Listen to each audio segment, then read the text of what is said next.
Avis vascular center మన దేశంలోనే the best varicose vein hospital. So varicose veins కరెక్ట్గా ఏంటి సార్? సో వారికోస్ వెయిన్స్ అంటే ఒక form of peripheral vascular disease. ఈ వెయిన్స్ లో బ్లడ్ సరిగా పనిచేయకపోతే దాన్ని వీనస్ డిసీజ్ అని కానీ క్రానిక్ వీనస్ ఇన్సఫిషియన్సీ అని కానీ కూడా అంటారు. ఇంకో చిన్న అడ్వాంటేజ్ ఏంటంటే నా బ్యాక్గ్రౌండ్ ఇంటర్వెన్షనల్ రేడియాలజీ, అంటే ఎక్స్రేలు, అల్ట్రాసౌండ్ ఇవన్నీ పర్ఫెక్ట్గా నేర్చుకుని దానిపైన ఈ వాస్కులర్ ట్రీట్మెంట్లు నేర్చుకున్నాను. అందుచేత మాకేంటంటే ఎక్కడ వెయిన్ ఉన్నా కూడా వేరే వాడి దగ్గర స్కానింగ్ పంపించక్కర్లా, మన దగ్గరే పర్ఫెక్ట్గా స్కాన్ అయిపోతుంది. నరాల్లో వాపు పైన కనిపిస్తే గానీ, లేదంటే కాలంతా బ్లాక్గా అయిపోతే గానీ, సో ఇది వారికోస్ వెయిన్స్ అని చెప్పి మేము ఫిక్స్ అవుతున్నాం. బట్ ఇది కాకుండా ఏమన్నా సిమ్టమ్స్ ఉన్నాయా సార్? అంటే ఇంటర్నల్గా కూడా వారికోస్ వెయిన్స్ తో సఫర్ అయ్యే వాళ్ళు ఉంటారు. ఇంటర్నల్ వారికోస్ వెయిన్స్ సంఖ్య చాలా ఎక్కువ భారతదేశంలో. చాలా మందికి వెయిన్స్ బయటకు ఉన్న కనిపించకుండా కూడా లోపలంతాను మనకు చెడు అనేది జరగచ్చు.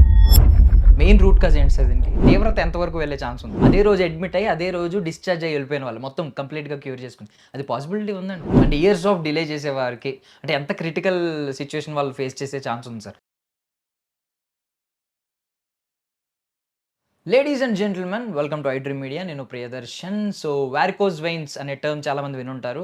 నరాల వాపు అని, ఉబ్బిసిరలు అని రకరకాల పేర్లు ఉంటూ ఉంటాయి. సో దీని తీవ్రత ఎలా ఉందంటే ఆల్మోస్ట్ ప్రతి 10 మందిలో 3 ఖచ్చితంగా ఇది ఎఫెక్ట్ అవుతుంది అనమాట ఇండియాలో. అండ్ దీని గురించి చాలా డౌట్స్ కూడా ఉన్నాయి. ఈరోజు అవన్నీ కొంచెం డీప్గా క్లారిఫై చేసుకుందాం. మనతో పాటు డాక్టర్ వి రాజా కొప్పాల గారు ఉన్నారు. సో యాక్చువల్లీ సార్ 30 years ప్లస్గా 58,000 మెంబర్స్ని ఇప్పటికీ ట్రీట్ చేశారు అండ్ 98% సక్సెస్ రేట్. ఇది జోక్ కాదు. అండ్ టైమ్స్ నెట్వర్క్ నుంచి బెస్ట్ డాక్టర్గా ఆయన రికగ్నైజ్ అయ్యారు. అండ్ యావిస్ హాస్పిటల్స్ గురించి రకరకాలుగా వినుంటారు మీరు. అండ్ ఇప్పటికీ కూడా ఓపీ ఫీజు 249 రూపీస్ అని విన్నాను నేను.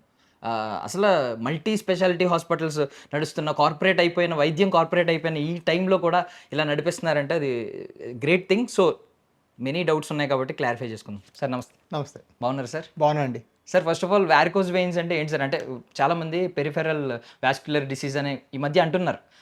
అది కాదని కొంతమంది అంటున్నారు. పైగా సోషల్ మీడియాలో రకరకాల అపోహలు ఉన్నాయి దీని గురించి. సో వారికోస్ వెయిన్స్ కరెక్ట్గా ఏంటి సార్? సో వారికోస్ వెయిన్స్ అంటే ఒక form of peripheral vascular disease. అంటే పెరిఫరల్ వెసల్స్ అంటే కాళ్ళకి కానీ లేకపోతే ఎక్కడికైనా ఏదైనా ప్రాంతంకి వెళ్ళే వెసల్స్ 2 రకాలు. ఒకటి ధమన్లు అనగా ఆర్టరీస్, 2 సిరలు అనగా వెయిన్స్. ఈ ధమన్లు సిరల్ని కలిపి పెరిఫరల్ వాస్కులర్ అంటే 2 వస్తాయి డిసీజ్. కాకపోతే ఈ వెయిన్స్లో బ్లడ్ సరిగా పనిచేయకపోతే దాన్ని వీనస్ డిసీజ్ అని కానీ క్రానిక్ వీనస్ ఇన్సఫిషియన్సీ అని కానీ కూడా అంటారు. సో ప్రథమంగా వారికోస్ వెయిన్స్ అంటే మేము అన్ని రకాల వాస్కులర్ ప్రొసెస్ చేస్తాము. ప్రథమంగా ఎక్కువగా వారికోస్ వెయిన్స్, వీనస్ ప్రాబ్లమ్స్, ఈ డిజార్డర్స్ మీద బాగా దృష్టి గాంచాం. ఎందుచేత అంటే 30% భారతీయులకు ఇది ఉంటుంది కాబట్టి, 25 to 30% ఇండియన్స్కి ఇది ఉంటుంది కాబట్టి. ఇంకో చిన్న అడ్వాంటేజ్ ఏంటంటే నా బ్యాక్గ్రౌండ్ ఇంటర్వెన్షనల్ రేడియాలజీ, అంటే ఎక్స్రేలు, అల్ట్రాసౌండ్ ఇవన్నీ పర్ఫెక్ట్గా నేర్చుకుని దానిపైన ఈ వాస్కులర్ ట్రీట్మెంట్లు నేర్చుకున్నాను ఇంటర్వెన్షనల్ రేడియాలజీ ఫెలోషిప్ చేసి. అందుచేత మాకేంటంటే ఎక్కడ వెయిన్ ఉన్నా కూడా వేరే వాడి దగ్గర స్కానింగ్ పంపించక్కర్లా, మన దగ్గరే పర్ఫెక్ట్గా స్కాన్ అయిపోతుంది. సో విధంగా చెప్పాలంటే మీరు ఇప్పుడు గూగుల్ మ్యాప్స్ వాడుకుంటూ డ్రైవింగ్ చేస్తారు. ఒకప్పుడు దారిలుగానే అడిగేవాళ్ళు ఆపేసి పక్కన ఆసాంలో ఉన్నాం. ఇప్పుడు అదంతా లేదు. ఎలాగైతే మీరు గూగుల్ మ్యాప్ వాడతారో అలాగా మేము ఈ స్కానింగ్ వాడుకుని ట్రీట్మెంట్ చేస్తాం. సో అందుకే ఇంటర్వెన్షనల్ రేడియాలజిస్ట్ అనేది best people to treat varicose veins. అదే మాకు ఉండే అడ్వాంటేజ్. సో అందుచేత మీరు చెప్పినట్టుగా అదిగో వారికోస్ ఉంటే 1,000 మంది పేషెంట్స్ మా దగ్గరికి వస్తారు. అండ్ మాకు తెలిసిన సిమ్టమ్స్ ఏంటంటే బేసికల్లీ నరాల్లో వాపు పైన కనిపిస్తే కానీ, లేదంటే కాలంతా బ్లాక్గా అయిపోతే కానీ, సో ఇది వారికోస్ వెయిన్స్ అని చెప్పి మేము ఫిక్స్ అవుతున్నాం. బట్ ఇది కాకుండా ఏమన్నా సిమ్టమ్స్ ఉన్నాయా సార్? అంటే ఇంటర్నల్గా కూడా వారికోస్ వెయిన్స్తో సఫర్ అయ్యే వాళ్ళు ఉంటారు. ఇంటర్నల్ వారికోస్ వెయిన్స్ సంఖ్య చాలా ఎక్కువ భారతదేశంలో. ఎందుచేతంటే మన కాళ్ళు తొడలు కాస్త లావుగా ఉంటాయి, మన కాళ్ళ కలర్ కూడా మరీ ప్యూర్ వైట్గా ఉండదు, కొంచెం బ్రౌనిష్ కలర్ ఉంటుంది, హెయిరీగా ఉంటాయి లెగ్స్. ఈ కారణాల వల్ల చాలా మందికి వెయిన్స్ బయటకు ఉన్న కనిపించకుండా కూడా లోపలంతాను మనకు చెడు అనేది జరగచ్చు. ఎలాంటి చెడు జరుగుతుంది అంటే కాళ్ళు వాపులు రావటం, కాళ్ళు కలర్ మారటం, కాళ్ళు చిన్న దెబ్బ తగిలితే మానకపోవడం, కాళ్ళు తరచూ ఇన్ఫెక్షన్స్ రావటం, కాళ్ళు సాయంకాలంతో ఉబ్బటం, కాళ్ళు నొక్కి పెడితే బెటర్ అనిపించడం, ఇవన్నీ కూడా వారికోస్ లక్షణాలే. ఏ లక్షణాలు ఉన్నా కూడా మనం ట్రీట్మెంట్ చేసి తగ్గుతాయి. ఓకే. అండ్ రకరకాల రూట్ కాజులు ఉంటాయి దీనికి. నార్మల్ లైఫ్ స్టైల్ చేంజ్ అవ్వడం, లేదంటే లైఫ్ స్టైలే బాగోకపోవడం, లేదు మనకి మామూలుగా వంశపారంపర్యంగా హెరిడిటరీ సమస్యల వల్ల కూడా వస్తూ ఉంటాయని అంటూ ఉంటారు. మెయిన్ రూట్ కాజ్ ఏంటి సార్ దీనికి? All of the above. So బేసిక్గా రూట్ కాజ్ ప్రైమరీగా మనం చెప్పేది వంశపారంపర్యమే. ఓకే, 90% పేషెంట్స్లో ఫ్యామిలీస్లో రన్ అవుతుంది వారికోస్ వెయిన్స్. పోతే ఇన్ఫ్లమేటరీ ఫుడ్స్ అంటే బాగా ఫ్రైడ్ ఫుడ్స్ తినటం, బాగా లావెక్కటం, వేరే సమస్యలు ఉండటం, మనం బాగా స్టేషనరీ లైఫ్ లీడ్ చేయడం, కదలకుండా ఉండటం, నిల్చుకొని అలాగే ఉండటం, వీటన్నిటి వల్ల కూడా వ్యారికోస్ వెయిన్స్ పెరిగే అవకాశం ఉంటుంది. సో ఎస్, డెఫినెట్గా ఫ్యామిలీ ఇన్హెరిటెన్స్ ప్యాటర్న్ ఎక్కువ ఉంటుంది. దాంతోపాటు కూడా వ్యారికోస్ వెయిన్స్ అనేది మనం అధికంగా ఈ వేరే సమస్యల వల్ల కూడా మనం ఎక్కువగా చూస్తాం. ఎక్కువగా ప్రొలాంగ్ స్టాండింగ్ వాళ్ళకి అది తరచుగా వ్యారికోస్ వెయిన్స్ అనేది ఏర్పడుతుంది. సో ఇంతకుముందు నాకు తెలిసిన పేషెంట్ ఒకరు కనిపించి మాట్లాడారనమాట. సో ఎప్పటి నుంచో ఆల్మోస్ట్ 5 years బ్యాక్ నుంచి ఉందంట. మిమ్మల్ని కలుద్దాం అనుకుని డిలే చేసి ఇప్పుడు వచ్చి కలిసారంట. అవును. సో చాలా మంది ఏంటంటే ఇది మనకి సమస్య కాదేమో అని లైట్ తీసుకునే వాళ్ళు ఉన్నారు సార్. కొంతమంది ఏంటంటే ఈ సర్జరీలు ఉంటాయేమో అని చెప్పి భయపడే వాళ్ళు కూడా ఉంటారు. సో వాళ్ళకి మీరు ఏం చెప్తారు? ఇది తీవ్రత ఎంతవరకు వెళ్ళే ఛాన్స్ ఉంది ఒకవేళ వదిలేస్తే? ఇది అందరికీ సర్జరీ చేస్తాం అనేది ఒక ఫ్రాడ్ స్టేట్మెంట్ అండి. ఎవరో ఫ్రాడ్స్టర్ చెప్పిన మాట. కానీ ఇప్పుడు దాకా మా దగ్గర మీరు చెప్పినట్టుగా 58,000 ఓపీ చూసాం. సో ఇందులో సర్జరీ అనేవి 6,000 మందికే. సో 10% తక్కువ మందికి ఆపరేట్ చేస్తాం. సో అదంతా ఏంటంటే కొంతమంది ఏదో గిట్టిన వాళ్ళు చెప్పిన మాట. సో డెఫినెట్గా చాలామందికి యాక్చువల్గా మేము వ్యారికోస్ వెయిన్స్కి మీకు సర్జరీ లేకుండానే లైఫ్ స్టైల్ మాడిఫికేషన్ చేసుకోండి, బరువు తగ్గండి, ఇవన్నీ చెప్తాం. చెప్పి దీని ప్రకారం కూడా మీరు కొంతమంది తగ్గించుకోండి అని చెప్తాను. కాకపోతే నేను చాలా మిడిల్ క్లాస్ ఫ్యామిలీ నుంచి వచ్చాను. మాకు మా ఇంట్లో లావటోళ్ళు ఉన్నారు, మాకు మా ఇంట్లో చెప్తే మాట విన్న ఉన్నారు, ఫుడ్ రిస్ట్రిక్షన్ ఫాలో అయిన వాళ్ళు మా ఇంట్లో కూడా ఉన్నారు. నేను ఏం చేయనంటే షేమ్ చేయను ఎవరిని. పేషెంట్స్ ఏంటంటే నువ్వు బరువు, కొంతమంది వ్యారికోస్ డాక్టర్ ఏమంటారు, నువ్వు బరువు తగ్గు తర్వాత చూద్దాం. అలా నేను పొరపాటున అన్నాను. ఏమంటే ఈ వ్యారికోస్ ఉన్నాయి, మరి ఇది ఎక్కువ ఉన్నాయి, ఎక్కువ ఉంటే పుండ్లు పడుతున్నాయి, మరి చేసుకుంటే బెటరు. కానీ చేసుకున్న తర్వాత ఒక సన్నటి అబ్బాయికి అయితే 97% రిజల్ట్ ఉంటే మీకు 90% ఉంటుంది, 80% ఉంటుంది. ఎందుకంటే ఆ లావ్ అనేదాన్ని నేను రెస్పాన్సిబుల్ కాదు కాబట్టి అని కాస్త మర్యాదగా పద్ధతిగా నేను చెప్తాను. ఆ డిఫరెన్స్ ఉంటుంది.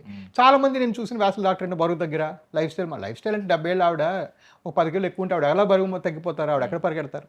సో అదే నాకు ఒకటేంటంటే మనం బాగు చేసినా చేయలేకపోయినా మోస్ట్ రెస్పెక్ట్ఫుల్గా మనం పేషెంట్ మాట్లాడడం అనేది నేను ఎప్పుడు మర్చిపోలేదు. అది నా బేసిక్ హంబుల్ బీయింగ్స్ అనమాట. నేను చాలా లో లెవెల్ నుంచి వచ్చాను కాబట్టి అది నాకు చాలా అవసరం. ఎలాంటి వాళ్ళు వచ్చినా కూడా నేను మీరనే మాట చెప్తాను, రెస్పెక్ట్ఫుల్ చెప్తాను. సో ఇవన్నీ ఏంటంటే చేంజెస్ అనమాట. బట్ ఏం మారిందంటే టెక్నాలజీ. ఇప్పుడు మీరు ఎటువంటి వ్యారికోస్ పేషెంట్స్ అయినా, అంటే ఒక చిన్న చారల్ లాంటి వ్యారికోస్ వెయిన్స్ ఉన్నా, లేదా పెద్ద దున్నలు లాంటి వర్మ్స్ లాగా ఉండే వ్యారికోస్ వెయిన్స్ ఉన్నా అద్భుతంగా తగ్గించేసేయచ్చు. దానికి అంత టెక్నాలజీ వచ్చింది, రకరకాల లేజర్స్ వచ్చాయి. వీటి వల్ల రెస్పాన్స్ చాలా బాగుంటుంది. అంటే కొంతమంది ఫీడ్బ్యాక్ విన్నాను సార్ నేను. అంటే అదే రోజు అడ్మిట్ అయ్యి అదే రోజు డిశ్చార్జ్ అయ్యి వెళ్ళిపోయిన వాళ్ళు మొత్తం కంప్లీట్గా క్యూర్ చేసుకుని, అది పాసిబిలిటీ ఉందండి? 100% పాసిబుల్. నా దగ్గర ప్రొసీజర్ 15 నుంచి 20 నిమిషాలు పడుతుంది. అది చేసుకుని 2 గంటలకు మీరు నడుచుకోవచ్చు. ఓకే, అది చాలాసార్లు ఏమవుతుందంటే హాస్పిటల్స్లో వాళ్ళకి వెంటనే పంపడానికి ఇన్సెంటివ్ ఉండదు. వాళ్ళని మీరు 4 రోజులు ఉంచుకుంటే కాస్త వాళ్ళు బెనిఫిట్ అవుతారు, వీళ్ళు బెనిఫిట్ అవుతారు. పేషెంట్ కూడా ఏంటో కొంచెం భయం ఉంటుంది.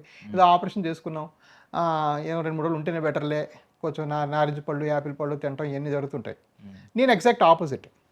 నా కాన్సెప్ట్ ప్రకారం మీరు మీ లవ్ చేసే వాళ్ళు పక్కన ఉంటే మీ రికవరీ చాలా ఫాస్ట్గా ఉంటుంది. మీరు ప్రేమించే వాళ్ళ పక్కన మీరు ఉంటే.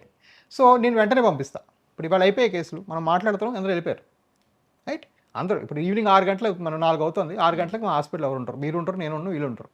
సో నేనేం చేశాను, ఆ డే కేర్ కాన్సెప్ట్ ఇది అమెరికాలో చాలా పెద్దది. అమెరికాలో ఏం రిలీజ్ అయ్యారంటే హాస్పిటల్లో అనవసరంగా ఉండటం వల్ల వేరే వాళ్ళు దగ్గులు, తుమ్ములు, అంటే దాన్ని అయోట్రోజెనిక్ ఇన్ఫెక్షన్ అంటారు. అయోట్రోజెనిక్ ఇన్ఫెక్షన్స్ చాలా ఎక్కువ వస్తున్నాయని చెప్పేసి అమెరికా అంతా ఇదే మారిపోయింది. సో వేరే మనం ఇంకా చాలా స్లోగా కొంచెం కమర్షియల్ ఫోర్సెస్ వల్ల కూడా మనం మారలేకపోతున్నాం. బట్ ఎస్, నా పరంగా మీరు వ్యారికోస్ వెయిన్స్ నా దగ్గర ఉండే లేజర్స్ కానీ రేడియో ఫ్రీక్వెన్సీ ద్వారా చేసుకుంటే సేమ్ డే సాయంకాలం మీరు ఇంటికి వెళ్ళిపోవచ్చు. అంటే ఇయర్స్ ఆఫ్ డిలే చేసే వారికి అంటే ఎంత క్రిటికల్ సిచ్యువేషన్ వాళ్ళు ఫేస్ చేసే ఛాన్స్ ఉంది సార్? ఇది లైట్ తీసుకోవచ్చా అండి? యా, ఐ మీన్ లుక్, దీనివల్ల ప్రాణం పోవటం అనేది అంత ఈజీగా జరగదు. కానీ కాళ్ళు బాగా డ్యామేజ్ అవటం, కాళ్ళు పుళ్ళు పట్టడం, పుళ్ళు పడితే ఒక పట్టకు మానకపోవటం, ఆ పుళ్ళు పడిన వాడు ఉద్యోగాలకు వెళ్ళలేకపోవటం, కొన్నిసార్లు పెద్ద పుండు వస్తే గ్యాంగ్రీన్గా మారి కాలు తీసేయటం, అండ్ చాలా రేర్గా 0.1%లో డెత్ కూడా అవ్వచ్చు. ఎందుకంటే ఈ క్లాట్స్ వెళ్ళి గుండెకి పాకడం, లేకపోతే సివియర్ ఇన్ఫెక్షన్ రావడం, ఇవన్నీ రేర్గా అదే అయ్యే అవకాశం ఉంటుంది. నేను 2-3 కేసులు విన్నాను కూడా, 10-15 దాకా విన్నాను కేసులు. అంటే వ్యారికోస్ వెయిన్స్ సరిగ్గా టైం ట్రీట్మెంట్ చేసుకోకపోవడం వల్ల మా నాన్నగారు పోయారు, మా ఊర్లో ట్రీట్మెంట్ లేకపోయిందని పేషెంట్స్ చెప్తూ ఉంటారు. కాకపోతే ఏంటంటే అది అంత కామన్ కాదు. సో ఏదో భయపడి భయాందోళన చెంది మనం ఏదో డెత్ అయిపోతుందని చేసుకోకపోయినా క్వాలిటీ ఆఫ్ లైఫ్, అంటే మీరు సరిగ్గా 2 కాళ్ళ మీద నడుచుకుంటూ మీ లైఫ్ మీరు బతుకుంటూ మీరు వేరే వాళ్ళని డిపెండ్ అవ్వకుండా మీ పని మీరు చేసుకోవడం కూడా ఇది చాలా ఇంపార్టెంట్. ఇప్పుడు మన ఫ్యామిలీస్, సొసైటీస్ చూసామంటే ప్రతి వాళ్ళ పిల్లలు ఎవరో సిటీలోనో, అమెరికాలోనో, లేకపోతే ఇంకో దగ్గరికి వెళ్తారు. మరి వీళ్ళ పరిస్థితి ఏంటి? వాళ్ళని తరచూ వచ్చి వీళ్ళ సేవలు చేస్తే మరి వాళ్ళకి ఉద్యోగాలు ఉండవు అక్కడ. సో నేను చాలా కేసెస్ ఫర్ ఎగ్జాంపుల్ విజయవాడ చాలా చూస్తాను. ఎంతోమంది ఐటీ పీపుల్ వాళ్ళ ఫ్యామిలీస్ కోసం రావటం, చేయించుకోవటం. సో ఇవన్నీ ఏంటంటే క్వాలిటీ ఆఫ్ లైఫ్ కూడా ఇప్పుడు ఇంపార్టెంట్ అయిపోతుంది. మీరు మీ జీవితం శేష జీవితం అనేది మీ 2 కాళ్ళ మీద మీరు చేసుకోవటం అనేది కూడా ఒక important criteria of life. Not just heart లేకపోతే బ్రెయిన్ లేకపోతే ప్రాణం పోద్దనే కాదు, క్వాలిటీ ఆఫ్ లైఫ్ కూడా ఇంపార్టెంటే. క్వాంటిటీ ఆఫ్ లైఫ్ ఎలాగో ఎక్కువ బతకడం అవసరమే, క్వాలిటీ ఆఫ్ లైఫ్ కూడా ఇంపార్టెంటే. యా అండ్ 249 గురించి ఒకసారి అడుగుతున్నాను నేను అసలు. అంటే మల్టీ స్పెషాలిటీ హాస్పిటల్స్లో ఇప్పుడు 2000 వరకు కూడా వింటున్నాను సార్ నేను ఎక్కడ వెళ్ళిన ఓపీ. 249 ఏంటి సార్ అసలు, ఈ కాన్సెప్ట్ ఎలా వర్కౌట్ అవుతుంది సార్? అంటే నేను అమెరికా నుంచి వచ్చానండి. సో ఆబ్వియస్లీ మీకు తెలియదు లేదు, అమెరికాలో డాక్టర్లకు ఉన్నంత బ్రహ్మాండం లైఫ్ ఇంకెక్కడ ఉండదు, right? 4 day work week, 5 day work week, fantastic ఉంటుంది. సో నేను వచ్చినప్పుడు ఒక చిన్న కోరిక ఏంటంటే ఏదో లెవెల్లో మనం కాస్త ఫ్రీగా సర్వ్ చేయాలి, మరి తక్కువ రేటుకి సర్వ్ చేయాలి. సో బేసిక్ అది మైండ్లో ఉంది. మంచి క్వాలిటీ ఆపరేషన్ మీరు చేయాలనుకోండి, ఆ ఎక్విప్మెంట్ కాస్టే 60-70 వేలు అవుతుంది. సో అక్కడ నేను అంట నా సొంత డబ్బులు నా ఆస్తి మరీ చేయలేను కదా. సో ఇక్కడ ఒకటి పాయింట్ నేను నోటీస్ చేసింది ఏంటంటే, మనము కనీసం ఈ వాస్కులర్ కేర్కి ఒక పేషెంట్ వచ్చి చూపించుకొని అవసరం ఉంటే ఫ్రీగా స్కాన్ చేయించుకొని 245 బయటపడిన స్కానింగ్ కూడా ఫ్రీగా చేస్తా ఓకే అని చేయటానికి నేను ఆటంకాలు పెట్టకూడదు. అది సింపుల్ కాన్సెప్ట్. సో దీనిలో ఒక చిన్న ఎమోషనల్ యాంగిల్ అంటే, ఒకరోజు ఇలాగే విజయవాడలో ఓపీ చేస్తున్నాను, మా అమ్మ ఏదో నన్ను కలవడానికి వచ్చింది. వస్తూ నన్ను కలవడానికి ఇంతమంది ఉంటే ఇలా జరుపుకుంటూ పావుగంట పడింది. ఏంటో ఎంతమంది ఉన్నారండి? ఏదో లేమ్మా మన జనరల్ హాస్పిటల్ టైపు 245 చేరితే ఎందుకు రారు, 100 మంది వస్తారంటే, పోన్లేరా దానికే వచ్చారు కదా, అది ఎప్పుడు మార్చుకొని 10 ఏళ్ళ క్రితం. సో 10 ఏళ్ళ నుంచి ఇదే నెంబర్, పోనీ ఇప్పుడు మార్చింది కూడా కాదు, 10 ఏళ్ళ నుంచి నేను అంతే చార్జ్ చేస్తున్నాను. నా హాస్పిటల్ అంటే 200 అయింది. మరి ఆవిడ మాట అనేసారు, అదేమో వాళ్ళ దేవునేమో మరి ఇంత బాగుంది కదా నువ్వు అదే రన్ చేసేయండి. ఆవిడకేమో ఎకనామిక్స్ తెలియదు, అన్ఎడ్యుకేటెడ్ లేడీ. బట్ ఆ మాటకి నేను ఎప్పుడు కాదనకుండా అదే ప్రైస్కి చేస్తాను. అండ్ అమెరికా నుంచి ఇక్కడికి వచ్చి ఇక్కడ పెట్టి ఈరోజు 25+ సెంటర్స్ రన్ చేస్తున్నారు ఆల్ ఓవర్ ఇండియా. అసలు మీరు ఒక కలగానే ఉంటారు సార్, ఇక్కడికి వచ్చి పెట్టినప్పుడు ఎంతమందికి ట్రీట్ చేయాలి అని చెప్పి మీరు ఒక కలగానే ఉంటారు. ఆ కళ ఎంతవరకు అంటే లాస్ట్లో డెస్టినేషన్ ఉంటుంది కదండి, ఎంతవరకు రీచ్ అయ్యారని అనుకుంటున్నారు? సో ఇది ఇవన్నీ మైల్ రాయలేనండి, డెస్టినేషన్ ఇప్పుడే రాదు. ఓకే, ఒకసారి అక్కినే నాగేశ్వర గారికి అడిగారంట, మీరు చేసిన బెస్ట్ సినిమా ఏదండి అన్నారు. ఆయన 82 ఏళ్ళు అప్పటికి. నేను ఆ ఇంటర్వ్యూ నేను చూశాను. బెస్టా అని నేను చేయలేదన్నాడు ఆయన. అదేంటి సార్ మీరు ఇంత పెద్ద దాదాసాహెబ్ ఫాల్కే అవార్డు విన్నరు, 500 సినిమాలు తీశారు, మీరు ఇప్పటిదాకా మంచి సినిమా చేయకపోవడం ఏంటి అన్నాడు. ఏమ్మా నేను ఆ మంచి బెస్ట్ చేశాను, మంచి అంటే చెప్తా, బెస్ట్ అని చెప్పాను అనుకోండి మరి తర్వాత సినిమా ఉండదుగా, నేను అందుకే ఇంకా వస్తుంది అనుకుంటూ ఇంకా ఆశతో 83 ఏళ్ళు నేను ఇంకా యాక్ట్ చేస్తానని చెప్పారు ఆయన. అలానే లైఫ్లో అన్ని మైల్ రాయలేనండి, మన ఎండ్ డెస్టినేషన్ ఎక్కడో ఉండాలి. 20 సెంటర్లు పెట్టాం, బట్ ఇంకా 70-80 పెట్టాలి పాన్ ఇండియా. భారతదేశం మొత్తం చాలా వాస్కులర్ కేసెస్ అవసరం ఉంది. అండ్ ఇంటర్వెన్షనల్ రేడియాలజీ అంటే నా బ్యాక్గ్రౌండ్ ఏది ఉందో దానివల్ల ఏంటో బ్రహ్మాండమైన స్కానింగ్, ఈజీగా డయాగ్నోస్ చేయటం, ఇవన్నీ కూడా చాలా ఈజీగా చేయగలుగుతాం కాబట్టి మంచి ఇంప్రూవ్మెంట్ కూడా వచ్చే అవకాశం ఉంటుంది. సో ఈ 58,000 మంది మీ పేషెంట్స్ అందరిలో కామన్గా ఉన్న మిత్స్ ఉంటాయి కదా సార్, కొన్ని అపోహలు ఉంటాయి, అక్కడ విన్నవే ఇక్కడ విన్నవే మీతో పంచుకుంటూ ఉంటారు. ఏంటి సార్ కామన్గా ఉన్న మిత్స్? కామన్గా ఉండే మిత్ ఏంటంటే ఇది బాగవదు, ఈ వెయిన్స్ మళ్ళీ వస్తాయంటగా అనేది ఒకటి. ఇక్కడ 2 విషయాలు. వెయిన్స్ వస్తాయంటే సబబుగా చెప్పాలంటే వస్తాయి, 2-3%లో వస్తాయి. మంచి డాక్టర్స్ చేస్తే 1-2%లో 3% దాకా వస్తాయి. కానీ చాలాసార్లు ఏంటంటే ఇంతకుముందు ఇవి కట్ చేసి తీసేవాళ్ళం, ఈ వెరికోస్. ఇవి కట్ చేసి తీయటం వల్ల ఏంటంటే అది సరిగా అయ్యేది కాదు. సో సగం రావడానికి కారణం బ్యాడ్ టెక్నాలజీ. రెండోది వాళ్ళు ఆ డాక్టర్ ఎవరైతే స్కానింగ్ చేస్తారో వాళ్ళే ఆపరేషన్ చేయాలి. అప్పుడు ఈ దారంతా గుర్తుంటుంది వాడికి. చాలాసార్లు ఏం చేస్తారంటే పలానా దగ్గరికి వెళ్ళి స్కానింగ్ చేసుకొని మళ్ళీ రమ్మంటారు. ఆ ప్రయాసలో చాలా ఇన్ఫర్మేషన్ లాస్ అయిపోతుంది. సో అది ఇంకో reason. So whatever said none, మరి ఆ పేషెంట్కి ఉన్నది పెద్ద మిత్ కాదు, కొంతవరకు నిజం కూడా అని చెప్పాలి, బట్ వెనక్కి వస్తే అనేది ఒక మిత్. రెండోది నరాలే కదా దీనికి వదిలేద్దాంలే అనేది ఒక మిత్. మూడోది చాలామంది నాకు షుగర్ ఉందిలే, ఈ కాళ్ళ నొప్పులు దానివల్ల ఏంటొచ్చు, వయసు మళ్ళీందిలే, వయసు మళ్ళీ ఒక పెద్ద ప్రాబ్లం. సో మీరు 79 ఏళ్ళకి చేసుకోవటం 80 ఏళ్ళకి చేసుకోవడం కన్నా బెటర్. సో ఇవాళ మీకు ఉండి వెరికోస్ నొప్పులు బాధలు పుళ్ళు ఉంటే ఇవాళ చేయటం వచ్చే ఏడాది చేయడం కన్నా బెటరే. సో వయసు అనేది అది పెరిగేదే, మరి తరిగేది కాదు. సో ఎప్పుడు కూడా మొత్తం మీద యాక్షన్ తీసుకోవాలి. మా పరంగా ఏంటంటే ఇప్పుడు కొత్త టెక్నాలజీలో ఈ వయసుకి సంబంధం లేదండి, ఏ ఏజ్ కానీ చేసేస్తారు సేఫ్గా. సో ఇవన్నీ మాకుండే ఇష్యూస్ అన్నమాట. సార్ అంటే అవుట్ ఆఫ్ సిలబస్ అడుగుతున్నాను, అసలు అవుట్ ఆఫ్ ద బాక్స్ అడుగుతున్నాను. అంటే మీ ఇప్పుడు చాలామంది మీ శిష్యులుగా చాలామంది అవుతున్న వాళ్ళు ఉన్నారు మీరు, బట్ మీరు ఒకప్పుడు బాగా యంగ్ ఏజ్లో ఉన్నప్పుడు మీకు ఎవరైనా గురువు ఉన్నారు సార్? ఇప్పుడు ఇంత ఎదిగారు కదా, మీకు ఎవరైనా ఇన్స్పిరేషన్ అంటేనండి, నేను వెళ్ళి డైరెక్ట్గా కలిసిన వాళ్ళు ఇన్స్పిరేషన్ అంటే అక్కడ యూఎస్లో నాకు ప్రొఫెసర్స్ చాలామంది అమెరికాలో ఉండేవాళ్ళు. బట్ నేను ఎప్పుడు లైవ్స్ కొన్ని ఫాలో అయ్యి వాళ్ళ విపరీతమైన అభిమానం నాకు. అంటే వాళ్ళు చేసిన బ్యూటిఫుల్ థింగ్స్ ఇన్ లైఫ్. అంటే ఫర్ ఎగ్జాంపుల్ ప్రతాప్ రెడ్డి గారు, ఆయన అమెరికా నుంచి వచ్చినప్పుడు ప్రైవేట్ హాస్పిటల్ అనే పదం లేదు. జబ్బు వచ్చిన ప్రతివాడు ఆడ ఎమ్మెల్యే అయితే గవర్నమెంట్ హాస్పిటల్లో పెద్ద రూమ్లోను, ఎమ్మెల్యే కాకపోతే వెళ్ళి గవర్నమెంట్లో జనరల్ హాస్పిటల్లోనే అడ్మిట్ అవ్వాల్సిందే. వచ్చారట ఆయన పెద్ద ఆయన వచ్చి నేను హాస్పిటల్ పెడతాంటే అంత నవ్వారు. హాస్పిటల్ ప్రైవేట్ పెట్టడం ఏంటి, బుద్ధి ఉందా లేదా అంటే అప్పట్లో ప్రైమ్ మినిస్టర్ని చిన్న నర్సింగ్ హోమ్ పెట్టడానికి ప్రైమ్ మినిస్టర్ని కలవాల్సి వచ్చింది. ఇందిరాగాంధీ గారి దగ్గర పర్మిషన్ తీసుకొని వారు పెట్టారు. ఈరోజు ఎక్కడున్నారు చూడండి. సో నేను నాకు ఎప్పుడు ఆయన అంటే అసలు వల్లమాలని అభిమానం. ఆయన చూసిన ప్రతిసారి నేను నాకు మీరందరూ దేవుని కొలుసుకున్నట్టు ఆయన నేను కొలుసుకుంటా. అలానే వండర్ఫుల్ డాక్టర్స్ అంటే హైదరాబాద్ మనకి హైదరాబాద్ ఎగ్జాంపుల్స్ చూడక్కర్లేదు. గురువారెడ్డి గారు అయితే నేను మోహన్ వంశీ గారు అయితే పెద్ద పెద్ద వాళ్ళందరూ వచ్చి వాళ్ళు ఓన్ సెంటర్స్ పెట్టి ఫ్యాంటాస్టిక్గా సక్సెస్ అయ్యారు. సో యా నాకు వాళ్ళు ఇన్స్పిరేషన్ అనుకోండి, నాట్ గురువులు కాదు, ఇన్స్పిరేషన్. వాళ్ళ దగ్గర నేను పర్సనల్గా నేర్చుకోలేదు. బట్ యా నేర్చుకోవడానికి నేనే కదా ఈ ఫీల్డ్ కనిపెట్టిందే నేను. ఇక్కడ ఇండియాకి వచ్చి వ్యారికోస్ వెయిన్స్ హాస్పిటల్ పెట్టాలి నేను ఎవరి దగ్గర నేర్చుకుంటాను. సో ఫస్ట్ ఇండియాలో వ్యారికోస్ హాస్పిటల్ పెట్టింది ఎవిసే. మన ముందు కానీ మన తర్వాత కానీ ఎవరు లేరు. యా అండ్ టైమ్స్ నెట్వర్క్ నుంచి బెస్ట్ డాక్టర్ ఈ వ్యారికోస్ వెయిన్స్లో అండ్ ఎవిస్ హాస్పిటల్కి కూడా వచ్చింది ఆ అవార్డు. ఇలాంటి అవార్డ్స్ ఎన్నో గెలుచుకున్నారు. దీని వెనక ఏంటి సార్ అంటే ఇప్పుడు టైమ్స్ నెట్వర్క్ నుంచి రావడం అంటే ఎంతమంది ఎన్ని హాస్పిటల్స్ కంపీట్ చేస్తాయో, అంటే ఇదర్ ఇది ఫస్ట్ హాస్పిటల్ అయినా కూడా నెక్స్ట్ కంపీట్ చేసే వాళ్ళు చాలామంది ఉంటారు కదా. ఈ జర్నీ గురించి ఏం చెప్తారు? ఏం లేదండి, వాళ్ళు అడిగారు, వాళ్ళు ఇంటర్వ్యూ చేశారు, నేను 10,000 పేషెంట్స్ నెంబర్స్ ఇచ్చాను, వాళ్ళు కాల్స్ చేశారు, కొంతమంది ఎత్తారు, కొంతమంది ఎత్తలేదు, వాళ్ళు రెస్పాన్సెస్ చూశారు, వాళ్ళు బట్టి వాళ్ళు డిసైడ్ చేశారు. సో బేసిక్గా మనం అదే చెప్తున్నాం కదండి, మనం వర్క్ కరెక్ట్గా చేసుకుంటూ పొద్దున్న మీరు 8:30 వచ్చి కూర్చుంటాను, రాత్రి 7 దాకా ఇక్కడే పనిచేస్తాను. నేను నాకు తెలిసి కానీ తెలియక కానీ ఒక అనవసరమైన ఆపరేషన్ ఇప్పుడు దాకా జరగలేదు. నాకు తెలిసి కానీ తెలియక కానీ నేను ₹1 ఇప్పుడు మీరు ఎప్పుడైతే ఫ్రంట్ ఆఫీస్లో మీరు ఏ ఫీజు మాట్లాడుకుంటారో మీరు డిశ్చార్జ్ అయినప్పుడు కూడా అదే ఫీజు కడతారు.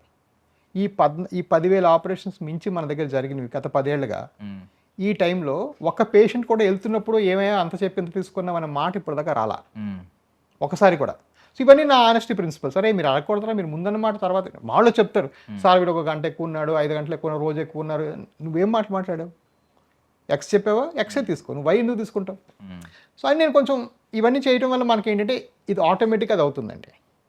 ఎప్పుడు కూడాను మనం ముడిసరుకు బాగుంటే అవుట్కమ్ ఆటోమేటిక్ వస్తుంది, రైట్. సో ఇవన్నీ నా బేసిక్స్ అనమాట. Don't over charge. 249 పేషెంట్ చూడు, ఈ వ్యారికోస్ వెయిన్స్ మీద ఒక హాస్పిటల్ స్థాపించు, దీనిలో మంచి రోజు చెడ్డ రోజులు అన్ని రోజులు అదే వర్క్ చేయి, అలా చేస్తే ఆటోమేటిక్గా వాడు అవార్డు ఇస్తాడు. అవార్డు అనేది వాడు మన రికగ్నిషనే కదా. Thank you sir, thank you so much for your valuable time sir. Thanks so much.